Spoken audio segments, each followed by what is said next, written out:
जय हिंद साथियों, स्वागत है आप सभी लोगों का एक बार फिर से आपके अपने चैनल जनकबी स्टडी हब में। आशा करता हूं कि आप सभी लोग अच्छे होंगे। अभी के इस सेशन में हम लोग उत्तराखंड करंट अफेयर जनवरी का जो मंथ है 2025 उसके बारे में बात करने वाले हैं। और ये जो क्लास है आपके सभी आगामी एग्जाम के लिए काफ़ी महत्वपूर्ण रहेगी। चाहे आपका यूके लोअर पीसीएस का एग्जाम है, चाहे आपका प्रवक्ता स्क्रीनिंग का एग्जाम है, चाहे आपका जो आने वाले समय में पुलिस का एक बहुत बड़ा एग्जाम होने वाला है, पीसीएस एग्जाम होगा और फॉरेस्ट गार्ड एग्जाम है। तमाम एग्जामों के लिए जो क्लास है ये यहाँ से प्रश्न आप लोगों को आपके एग्जाम में देखने को मिलेंगे। तो हम लोग यहाँ पर बात करने वाले हैं सबसे पहले द्रोणाचार्य अवार्ड 2024 के बारे में। तो जो दो द्रोणाचार्य अवार्ड 2024 है ये सुभाष राणा जी को दिया गया है। ठीक है, ये जो सुभाष राणा जी हैं ये चिलामू गांव के निवासी हैं। ठीक है, जो कि आपका नैनबाग टिहरी के अंदर पड़ता है। ठीक है, ये अवार्ड इनको आपका राष्ट्रपति द्रौपदी मुर्मू के द्वारा दिया गया है। ठीक है, उसके पहले अगर हम बात करें कि अब तक द्रोणाचार्य अवार्ड उत्तराखंड के किन किन व्यक्तियों को दिए गए हैं, तो सबसे पहले आप लोग एक नाम ध्यान रखिएगा, हंसा मनराल। हंसा मनराल को सर्वप्रथम ये अवार्ड 2001 में दिया जाता है। भारोत्तोलन की खिलाड़ी हैं। ठीक है, उसके अलावा रेणु कोहली को ये अवार्ड 2002 में दिया जाता है एथलीट कैटेगरी में। उसके बाद जयदेव बिष्ट आप लोगों को ध्यान रखना है, 2009 में जयदेव बिष्ट को ये अवार्ड मिलता है। और मुक्केबाजी, ठीक है, किस खेल में मिलता है? मुक्केबाजी में मिलता है। फिर जसपाल राणा जो कि आपके सुभाष राणा के ही भाई हैं। ठीक है, उनको निशानेबाजी में ये अवार्ड 2019 में दिया जाता है। ठीक है, उसके अलावा जयप्रकाश नौटियाल को 2021 में पैराशूटिंग में की कैटेगरी में ये अवार्ड दिया जाता है। क्लियर है? उसके अलावा एक और महत्वपूर्ण करंट अफेयर आपको ध्यान रखना है कि 6वें वित्त आयोग का गठन किया गया है, जिसके हेड जो हैं वो एन रविशंकर बनाए गए हैं उत्तराखंड के अंदर। ठीक है, उत्तराखंड का जो 6वां वित्त आयोग का गठन किया गया है उसके हेड जो हैं वो एन रविशंकर है।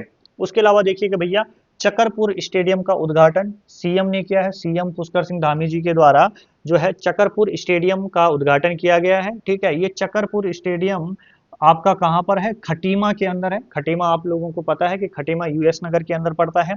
ठीक है, और यहाँ पर जो है 38वें राष्ट्रीय खेल जो आप लोगों के चल रहे हैं वह इस जगह पर मलखम प्रतियोगिता का आयोजन होना है।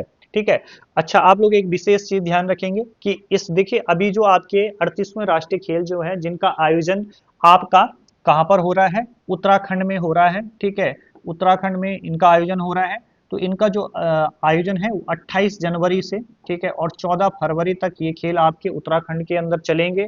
तो जब ये खेल पूर्ण हो जाएंगे, 38वें राष्ट्रीय खेल पूर्ण हो जाएंगे, तब इसका डिटेल वीडियोज मैं आप लोगों के बीच लेकर आऊंगा। ठीक है, फिलहाल आप लोगों को इतना ध्यान रखना है कि ये खेल आपके उत्तराखंड में हो रहे हैं 28 जनवरी से 14 फरवरी तक ये गेम चलेंगे आपके।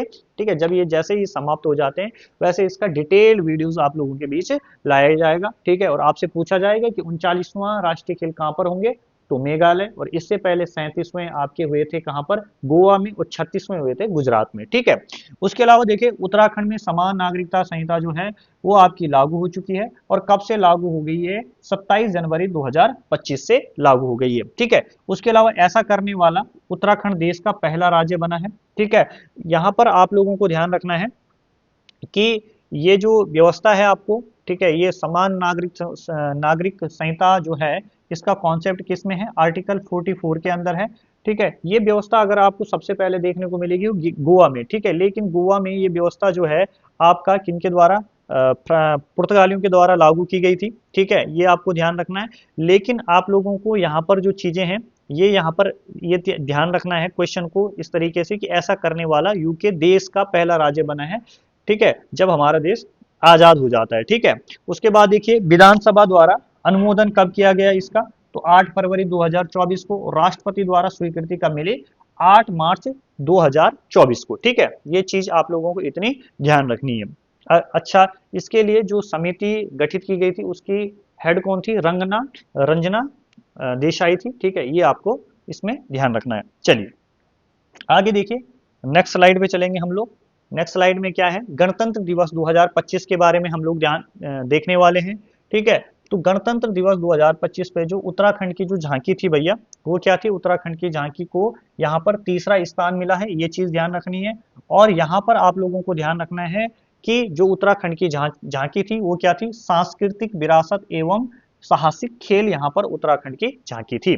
उसके अलावा देखिए मुख्य अतिथि कौन थे यहाँ पर उस दिन, ठीक है, गणतंत्र दिवस में ये क्वेश्चन आपका पूछा जाएगा, पक्का आएगा पेपर में, ठीक है, ये ध्यान रखिएगा, बार बार पूछा जाता है कि गणतंत्र दिवस 2025 में आपके जो मुख्य अतिथि वो कौन थे, वो थे परबोबो सुबियांतो, जो क्या है, इंडोनेशिया के राष्ट्रपति है।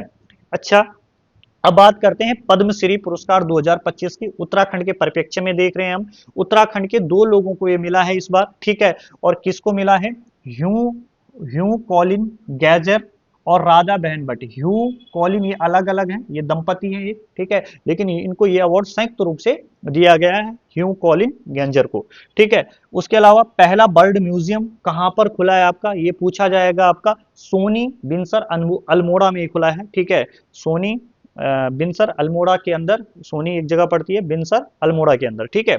उसके अलावा कल के लिए जल अभियान किसके द्वारा चलाया गया है, तो ये द्वारिका प्रसाद सेमवाल जी के द्वारा चलाया गया है, ठीक है। और इनसे संबंधित एक चीज आप लोग ध्यान रख सकते हैं, गढ़भोज दिवस कब मनाया जाता है, तो गढ़भोज दिवस जो है इनकी पहल पर ही मनाया जाता है 7 अक्टूबर को, ठीक है।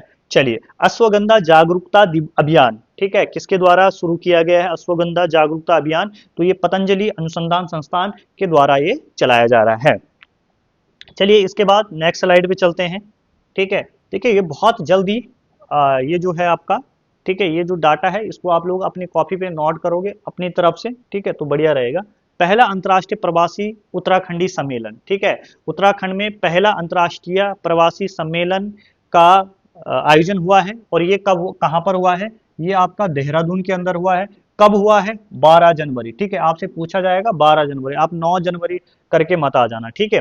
उसके अलावा देखिए इसमें 17 देशों से उत्तराखंड के जो प्रवासी है वो शामिल हुए, ठीक है।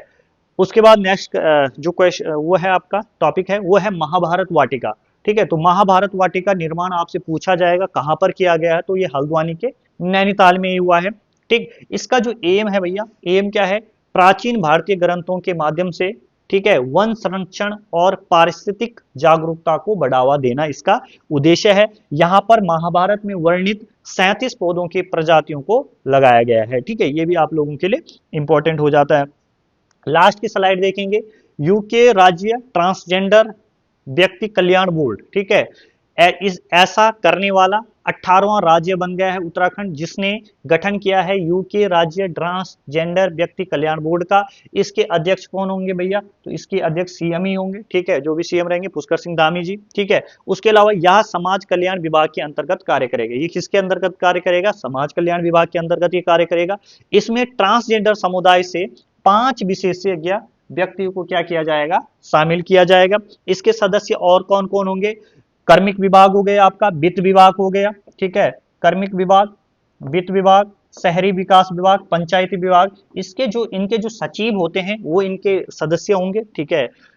और उसके अलावा ट्रांसजेंडर एनजीओ से एक विशेषज्ञ भी इसमें शामिल किया जाएगा, ठीक है। और लास्ट जो है, राज्य की पहली वाइन उत्पादन इकाई का जो वो इस्टेब्लिश की गई जो है वो कहां पर की गई है, ये कोटद्वार पौड़ी के अंदर की गई है, ठीक है। तो इतनी बातें थी जो आपकी जनवरी 2025 उत्तराखंड करंट अफेयर से रिलेटेड थी। इसकी मैं एक अलग प्लेलिस्ट बना दूंगा, ठीक है। और इस महीने मतलब जनवरी में कुछ और जो विशेष होगा, जैसे राष्ट्रीय खेल आपके चल रहे हैं, उनकी एक वीडियो जब मैं आप लोगों के बीच लाऊंगा तो वो भी मैं उस प्लेलिस्ट के अंदर डाल दूंगा। आप लोग इसके अपने हाथ से, ठीक है, बढ़िया रहता है कि अपने हाथ से देखो, ये तो मैंने बनाया ना यहाँ पे इस तरीके से, इसी तरीके से आप लोग अपने हाथ के नोट्स बना लिए।